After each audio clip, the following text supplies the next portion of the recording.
ఓం శ్రీ సాయిరామ్.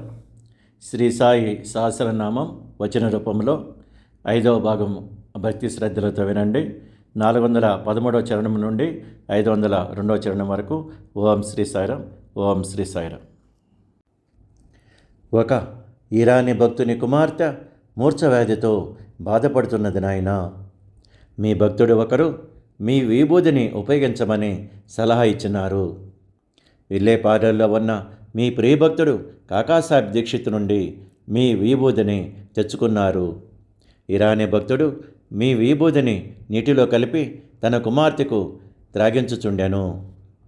మీ విభూతి మహిమతో, మీ ఆశీస్సులతో మూర్ఛవ్యాధి పూర్తిగా తగినది నాయన.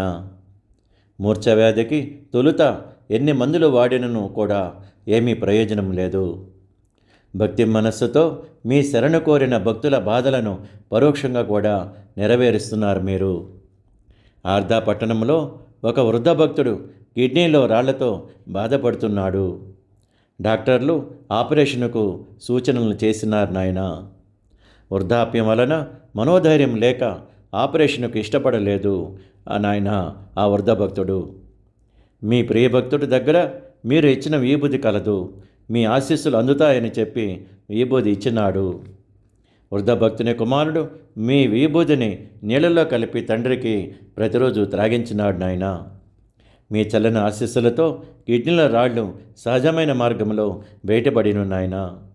మీరు భక్తులకు ఇచ్చిన విభూతిని మరలా తిరిగి ఇంకొక భక్తుని కూడా ఎంతో శక్తివంతంగా పనిచేస్తుంది నాయన. మీ పరోక్షంలో కూడా భక్తులకు వ్యాధులు నయం కావటం మీ కలియుగ అవతారం యొక్క విశిష్టత నాయన.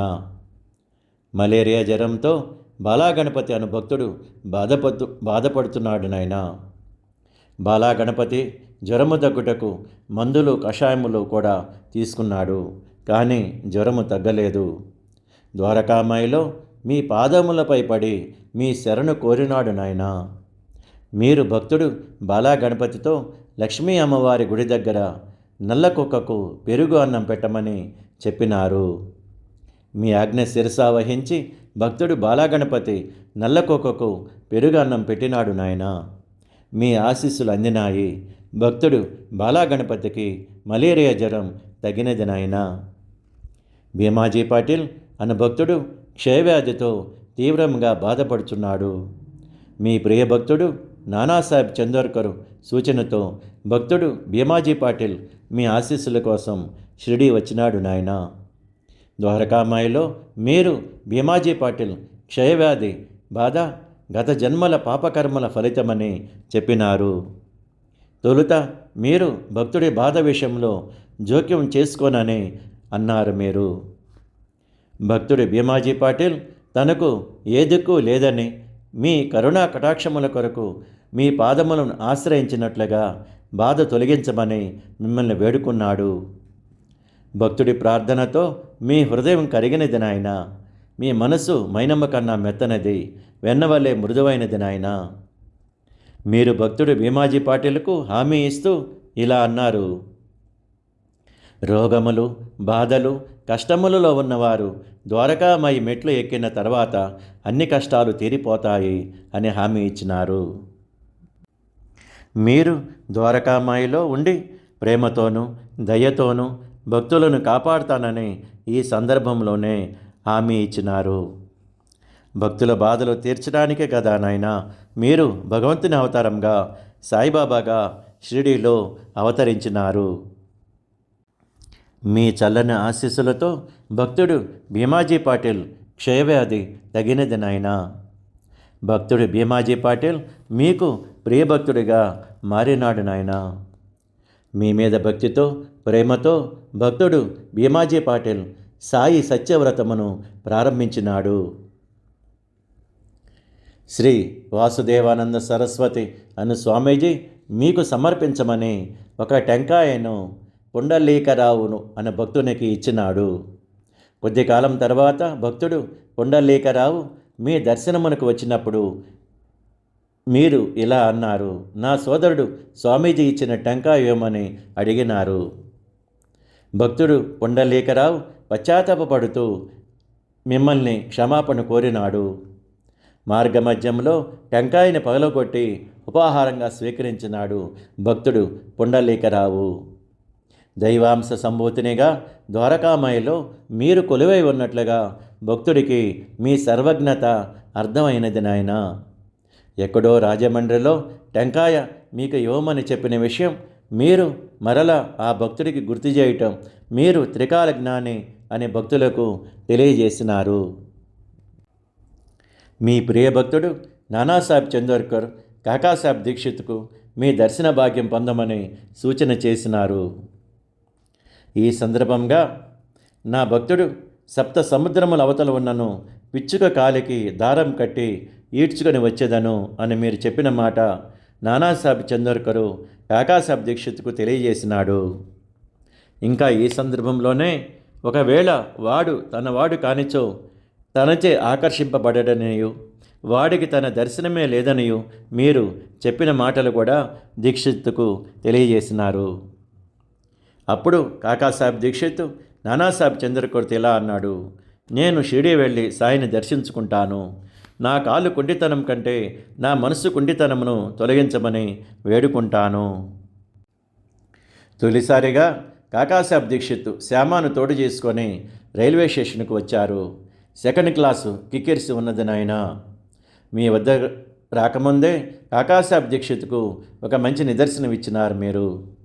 కాకాసాహెబ్ దీక్షిత్ శ్యామ ఫస్ట్ క్లాస్ బోగీలో కూర్చొని సౌకర్యంగా ప్రయాణం చేసి కోపరగాంలో దిగినారు నాయన.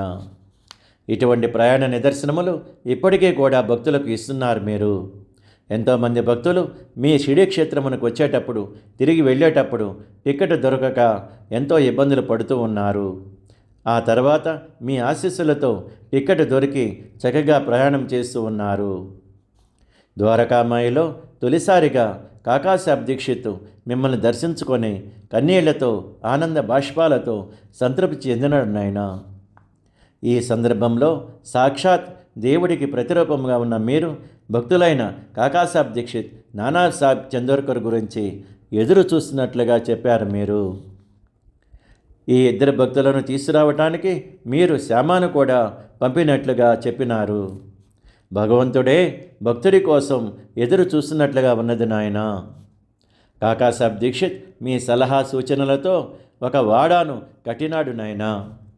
మీరు ద్వారకామాయిలో దైవికారాచరణ చేస్తున్నప్పుడు బయట ప్రాంతాల నుండి వచ్చే భక్తులకు ఈ వసతి గృహం ఎంతో ఉపయోగంగా ఉండేది. ప్రస్తుతం దీక్షిత్ వాడాను మ్యూజియంగా ఉపయోగిస్తున్నారు నాయన. మీరు ఉపయోగించిన వస్త్రములు వస్తువులు భక్తుల దర్శనార్థం ఈ దీక్షిత్ వాడలో ఉంచినారు నాయన.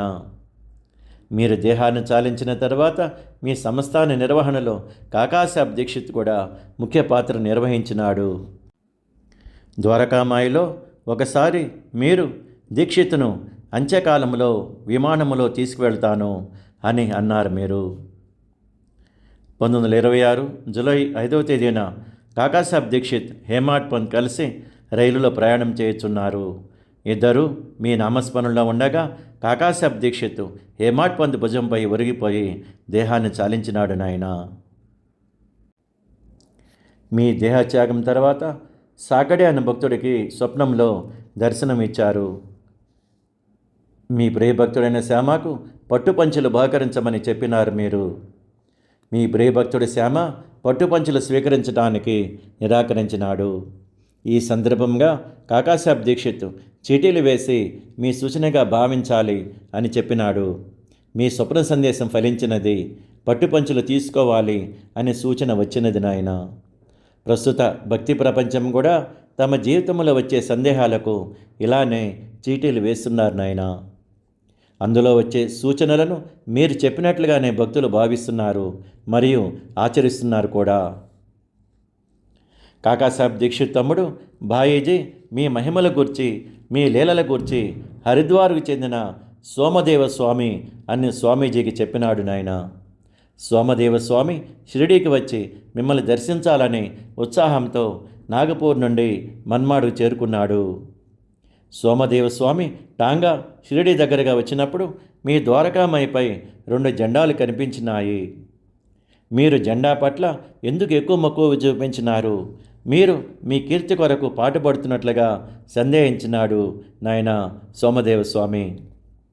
సోమదేవస్వామి ఆలోచనలను తెలుసుకున్న తోటి భక్తులు షిరిడీలో ఇంకా రథము, పల్లకి, గుర్రము, అలంకారములు కూడా ఉన్నాయని చెప్పినారు. సోమదేవస్వామి ఇంకా ఎక్కువగా గాబరాపడి మిమ్మల్ని దర్శించకుండానే వెనుదిరిగిపోవటానికి సిద్ధమయ్యాడు.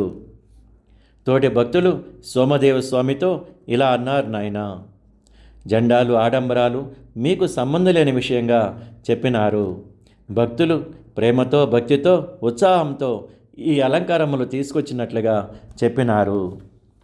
తోటి భక్తులు మిమ్మల్ని దర్శించుకోమని సోమదేవ స్వామికి గట్టిగా చెప్పినారు. ద్వారకామాయిలో మీ దర్శనంతో సోమదేవ స్వామికి ఉన్న వ్యతిరేక భావనలన్నీ కూడా తొలగిపోయినాయి. సోమదేవ స్వామి కన్నీళ్ల పర్యంతరం చెందినాడు.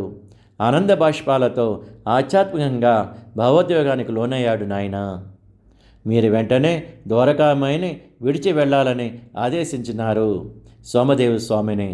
ఇంకా మరల రావద్దని కూడా చెప్పినారు. మీరు సోమదేవ స్వామి అంతరంగ భావములను ప్రస్తావించినారు.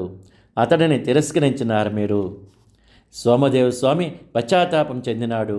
తర్వాత మీకు గొప్ప భక్తుడిగా మారినాడు. నాయన, భగవంతుడిని చేరుకోవటానికి కర్మ, జ్ఞాన, యోగ, భక్తి మార్గములు అను 4 మార్గములున్నాయి. ఈ 4 మార్గములకు సమానమైనది శ్రీ సాయిబాబా వారి ఆరాధనా మార్గం. భక్తులు నిండు మనస్సుతో మిమ్మల్ని ఆరాధించినట్లయితే భగవత్ సాక్షాత్కారం అంటే శ్రీ సాయి సాక్షాత్కారం పొందగలుగుతారు. నాయన, నూతన భక్తి ప్రపంచం మొత్తం దేవుడి ఆశీస్సుల కొరకు మీపైనే ఆధారపడి ఉన్నారు. మీరు కూడా మీ ఉనికిని భక్తులు గుర్తించేలాగా ఎన్నో నిదర్శనములు కూడా ఇస్తున్నారు. నాయన, ఈ నిదర్శనముల ద్వారా మీరు మీ ప్రియభక్తుల వెంట ఎల్లవేళలా తోడు ఉంటానని తెలియజేస్తూ ఉన్నారు. మీ ప్రియభక్తులు ఆపదలలో ఉన్నప్పుడు, కష్టములలో ఉన్నప్పుడు మంచి నిదర్శనములతో వారిని బయటపడేస్తూ ఉంటారు. నాయన, ఈ సందర్భంలో మీరు మీ వయసు 1,00,000 సంవత్సరములని చెప్పినారు. మీరు ఆధ్యాత్మికంగా దీని భావం 1,00,000 సంవత్సరాల పాటు మీ ఆశీస్సులు భక్తులకు అందుతూ ఉంటాయని అర్థమవుతుంది. నాయన, షిరిడీలో మీరు శాశ్వత బ్రహ్మగా కొలువై ఉన్నారు.